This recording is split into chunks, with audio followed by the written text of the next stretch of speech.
Le Consumer Electronics Show de Las Vegas, beaucoup de lumière, beaucoup de données, beaucoup d'informations. Je crois que justement c'est un peu le moment et l'endroit a été choisi pour faire un peu le point sur ce déplacement. Alors beaucoup d'objets connectés, on a vu que tout est connecté aujourd'hui, hein, les voitures, les machines à laver, le distributeur pour chiens, enfin tout est connecté, donc tout c'est la même chose en fait, dans le même principe, hein, toujours comprendre ce que c'est que ces objets connectés.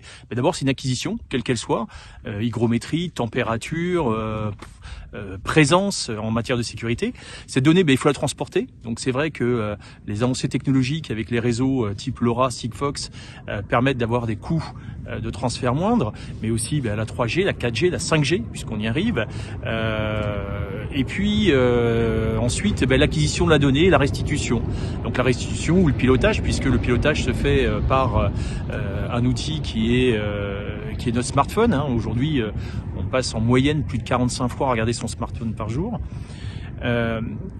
Toute cette échelle de valeur, elle m'inquiète et je trouve que l'endroit est bien choisi, hein, en plein milieu du désert ici.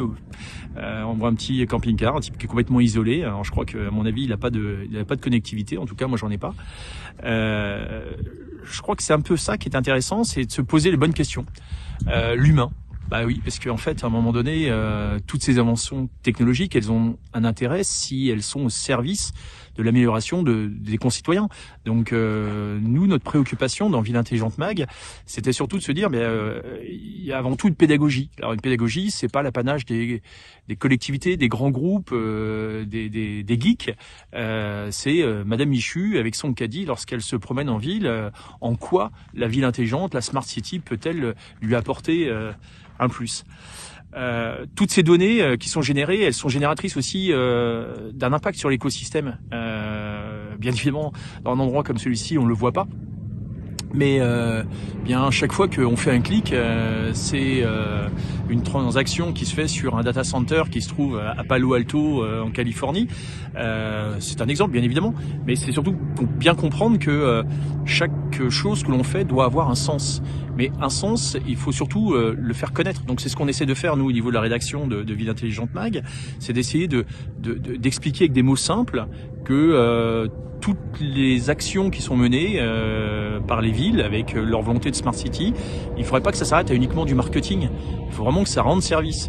Et puis la concertation, donc impliquer le citoyen, parce qu'avant c'était une structure pyramidale. Donc on avait le maire, les instances, ces seigneurs féodaux que sont les différents chefs de service avec les silos intégrés.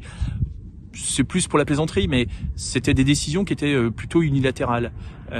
Aujourd'hui, je pense qu'il y a bien évidemment une démarche, tenir compte de l'impact sur l'environnement, tenir compte du service apporté. On est dans des récessions économiques aussi fortes, donc un modèle économique. On peut plus se permettre de dépenser de l'argent public. On n'en a plus. J'ai rencontré quelqu'un de très très intéressant, hein, Monsieur Duriot, le maire de Nevers, qui a vraiment une façon de voir les choses qui est très bonne, très intéressante. Pourquoi? Alors je le connaissais pas juste avant, donc je veux pas faire son apologie, mais je trouvais que dans la discussion qu'on a eue, elle est très approche parce qu'il appelle ça donc des villes médianes. Villes médianes, c'est pour éviter de dire grande ville ou petite ville, mais je crois que le côté médian, c'est justement un petit peu ça qui est intéressant, c'est vraiment la force de ces villes, et je crois que c'est là qu'est l'avenir de la Smart City, dans ces villes médianes, parce que les métropoles, elles ont des enjeux, elles ont des axes et les impacts sont tellement immenses et importants. Me voilà à Santa Monica, sur le port, sur le pier comme ils disent ici. C'est la fin de la route 66, donc voilà, j'ai été jusqu'au bout, de Falstaff, Las Vegas, en passant par Death Valley, Barstow, enfin tous les sites un peu historiques. C'est un sacré souvenir, donc là je vais profiter un peu, je vais profiter un peu de la Californie, surtout de son temps clément.